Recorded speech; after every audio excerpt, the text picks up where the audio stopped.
Hello, कैसे हैं आप लोग। मैं लव कुमार सिंह। पिछले क्लास से लगातार कोऑर्डिनेशन केमिस्ट्री हम लोग स्टडी कर रहे हैं और पिछले लेक्चर में हमने आपको कंप्लीट हाइब्रिडाइजेशन के बारे में बताया था, ज्योमेट्री के बारे में भी बताया, मैग्नेटिक मोमेंट के बारे में बताया, पैरामैग्नेटिक कैरेक्टर के बारे में बताया और कलर्ड कंपाउंड और कलरलेस कंपाउंड के बारे में भी बताया। सारी जानकारी हमने दे दी है और आज के लेक्चर जो हमारे इम्पोर्टेंट लेक्चर है उसमें हम आइसोमेरिज्म स्टार्ट करने वाले हैं कॉम्प्लेक्स कंपाउंड का। थोड़े से मैं अभी अनहेल्दी हूँ, सो थोड़ा अभी मतलब अभी मैं थोड़ा स्लो स्लो आपको बताऊंगा, ध्यान से आपको सुनना पड़ेगा, अच्छे से तो समझ आएगा। तो आप ध्यान से देखिए इधर, आइसोमेरिज्म इन कॉम्प्लेक्स कंपाउंड। हम जो बात कर रहे हैं आइसोमेरिज्म वो कॉम्प्लेक्स कंपाउंड का बात कर रहे हैं। एक्चुअली आइसोमेरिज्म का मेन मीनिंग होता है कि जैसे मॉलिक्यूलर फॉर्मूला सेम हो, either two or more than two molecules हो और मॉलिक्यूलर फॉर्मूला उसका सेम हो और डिफरेंट स्ट्रक्चर हो, डिफरेंट कनेक्टिविटी हो, डिफरेंट टाइप का अरेंजमेंट हो, प्रॉपर्टीज डिफरेंट हो, इन सारे फेनोमेना को हम लोग आइसोमेरिज्म कहते हैं, है ना। जैसे लाइक कोई भी आप एग्जांपल ले लो, एक सिंपल जो हम लोग ऑर्गेनिक में पढ़ रहे होते हैं आइसोमेरिज्म, वही आइसोमेरिज्म यहाँ है, बट समथिंग थोड़ा बहुत डिफरेंट है। इसमें टाइप्स उतने नहीं है, बस इसमें दो ही टाइप्स है, उसमें ज्यादा टाइप्स है ना। तो हम लोग जो आइसोमेरिज्म ऑर्गेनिक वाले में जो डेफिनेशन हम लोग पढ़ते हैं, जिसका मॉलिक्यूलर फॉर्मूला सेम होता है, प्रॉपर्टीज डिफरेंट होता है, इन सारी चीजों का स्टडी वहां करते हैं हम लोग। तो यहाँ भी वही होता है। जैसे एक एग्जांपल मैं आपको बताता हूँ, डाई मिथाइल ईथर ले लो और सिंपल सा एग्जांपल एक इथाइल एल्कोहल ले लो। देखो, आप इथाइल एल्कोहल लिख लो और डाई मिथाइल ईथर लिख लो, दोनों आपस में मॉलिक्यूलर फॉर्मूला सेम होगा और दोनों का दोनों स्ट्रक्चरल आइसोमर्स कहलाएगा, फंक्शनल आइसोमर्स कहलाएगा। क्यों कहलाएगा? क्योंकि हम लोग जानते हैं कि उसका मॉलिक्यूलर फॉर्मूला सेम होता है और स्ट्रक्चर हमारा क्या होता है, डिफरेंट होता है, चाहे फंक्शनल ग्रुप की वजह से हो, पोजीशन की वजह से हो, चेन के वजह से रहा हो। इसीलिए हम लोग कहते हैं कि वो हमारा स्ट्रक्चरल आइसोमर्स होता है। यहाँ भी वही बात है, लेकिन यहाँ जो हम लोग बात करेंगे कॉम्प्लेक्स कंपाउंड के अंदर बात करेंगे, ऑर्गेनिक केमिस्ट्री वाला हम लोग स्टडी नहीं करेंगे। तो लिखा गया either two or more complexes. Complexes mean square bracket के अंदर प्रेजेंट होता है। तो either two or more complexes which have the same molecular or ionic formula. क्यों मैंने यहाँ पे आयनिक फार्मूला यूज किया है, आप इस चीज को नोटिस करिए।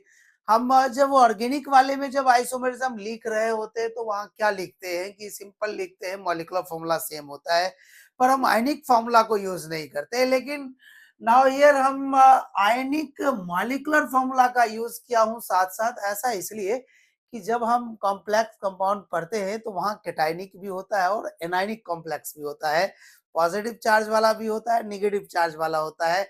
जैसे आयरन को हम लोग आयरन भी लिखते हैं कैटायन के अंदर और फेरेट लिखते हैं एनायन के अंदर।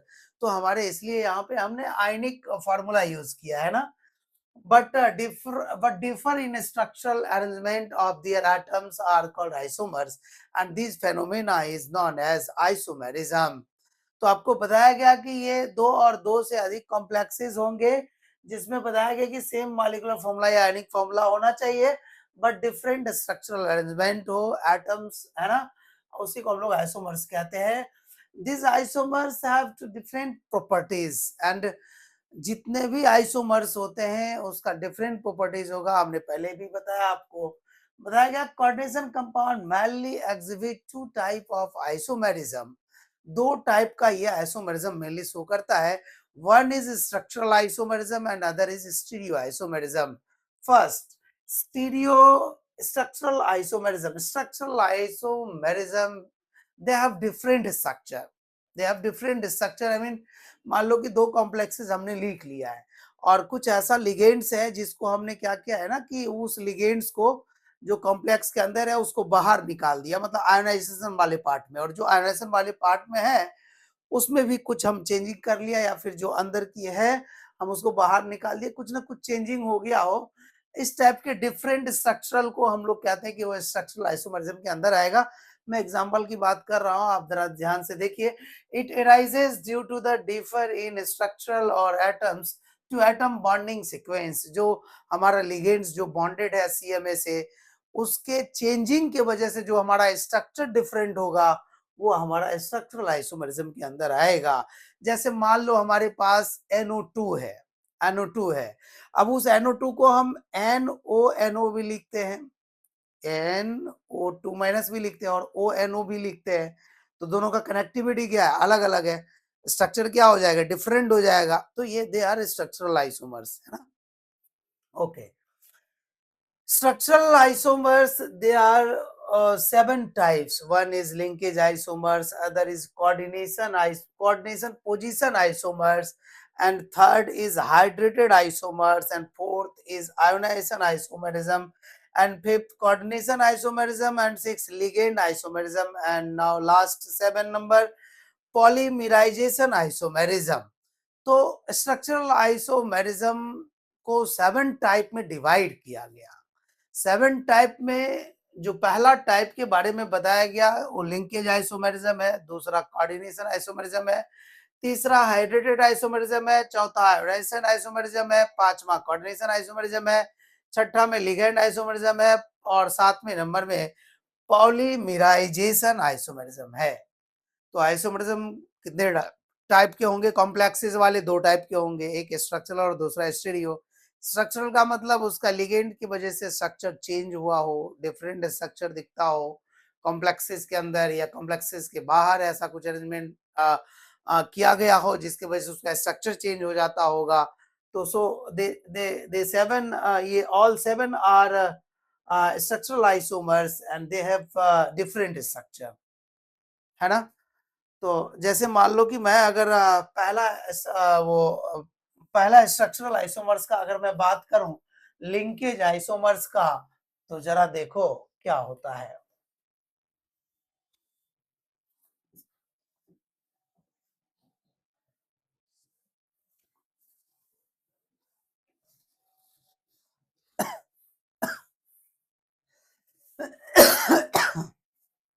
हाँ, जो पहला हमारा आइसोमर है स्ट्रक्चरल का, उसका नाम है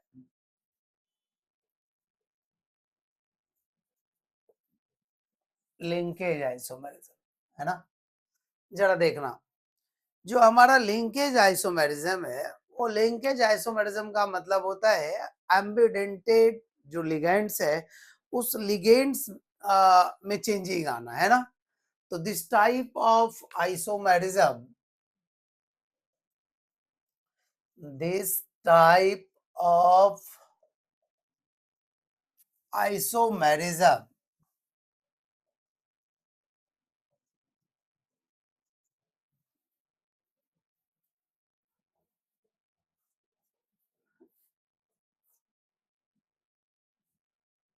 is developed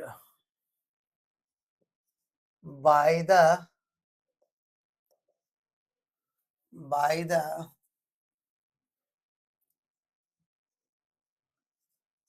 change in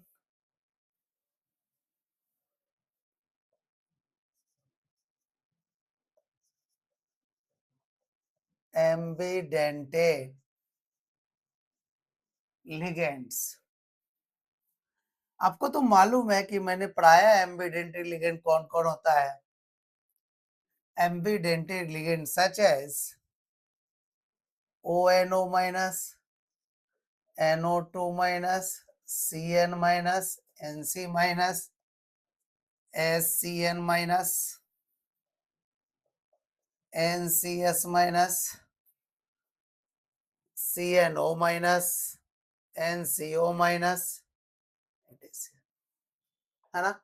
ये हमारा सारा का सारा एम्बिडेंटेड लिगेंड्स हैं। एम्बिडेंटेड लिगेंड में चेंजिंग आना हमारा कहलाएगा लिंकेज आइसोमर्स, है ना। जैसे मान लो कि हम एक एग्जांपल की अगर बात करें लिंकेज में, जैसे मान लो कि हम PTNS3 का हॉल 5 लिखा, PT है, NH3 का हॉल 5 है और NO2 है, जरा इंक डाल ले।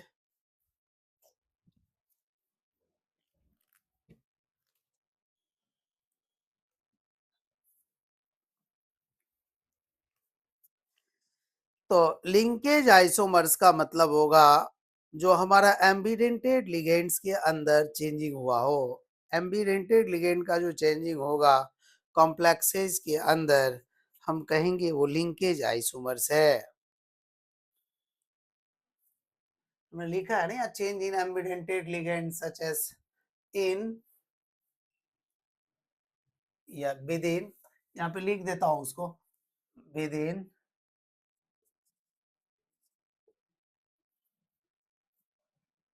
within a complex compound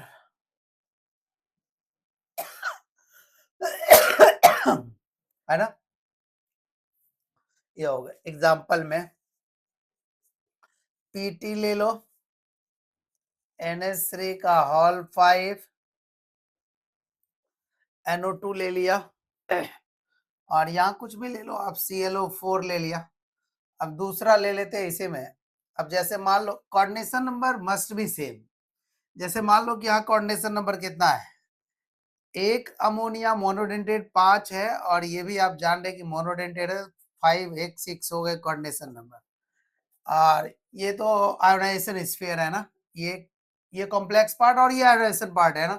अब इसमें थोड़ा चेंज करते हैं, कहाँ पे है हमारा, यहाँ एम्बिडेंटेड लिगेंड तो NO2 है, अभी N है डोनर एटम, यहाँ हम थोड़ा चेंज करते हैं, NH3 का होल 5, और यहाँ पर लिखा ONO, और यहाँ तो जो है ClO4 वो तो रहेगा। अब देखिए इन दोनों में चेंज किया है, इन दोनों में क्या चेंज है, एक्चुअली यहाँ NO2 हमने लिया है जो N डोनर एटम से रिप्रेजेंट है, नाइट्राइट आयन है ना। अब बट यहाँ पर जो रिप्रेजेंट हमने किया इसको ONO से रिप्रेजेंट किया, मतलब ये O नाइट्राइट है ना। तो इस प्रकार से यहाँ भी कोऑर्डिनेशन नंबर कितना है, टोटल 6 है, और यहाँ भी कोऑर्डिनेशन नंबर 6 है, दोनों का कोऑर्डिनेशन नंबर सेम होना चाहिए। बट जो चेंजिंग आया है वो क्या चेंजिंग आया है कि यहाँ हमारा N डोनर एटम है और यहाँ कौन सा डोनर एटम है, O है, इसको O नाइट्राइट पढ़ेंगे, इसको हम लोग क्या पढ़ेंगे, O नाइट्राइट पढ़ते हैं, और इसको हम लोग क्या पढ़ते हैं, N नाइट्राइट पढ़ते हैं। तो बेसिक चेंजिंग एम्बिडेंटेड लिगेंड का है, एक N नाइट्राइट है और दूसरा क्या है, O नाइट्राइट है, इसीलिए हम इस आइसोमर्स का नाम रखे हैं first and second are linkage isomerism. Clear है। अब आप इस तरीके से कई सारे एग्जांपल्स आप दिखा सकते हैं कि लिंकेज आइसोमर्स कैसे होंगे। बस आपको ध्यान रखना होगा कि हमारे पास जो एम्बिडेंटेड लिगेंड है वो ONO है, NO2 है, CN है, CN माइनस है, SCN माइनस है, NCS माइनस है, CNO है, NCO है, ETC वगैरह सारे के सारे एम्बिडेंटेड लिगेंड हमने लिखा है। अगर उसका चेंजिंग हुआ है कॉम्प्लेक्स के अंदर, कॉम्प्लेक्स के बाहर नहीं, कॉम्प्लेक्स के अंदर ही अगर चेंजिंग हुआ हो तो हम कहेंगे बोथ आर लिंकेज आइसोमेरिज्म, है ना। क्लियर है। तो आज हम यहीं तक रहने देते हैं, और नेक्स्ट क्लास में हम फिर आगे के आइसोमर्स के बारे में आपको बताएंगे। Thank you so much.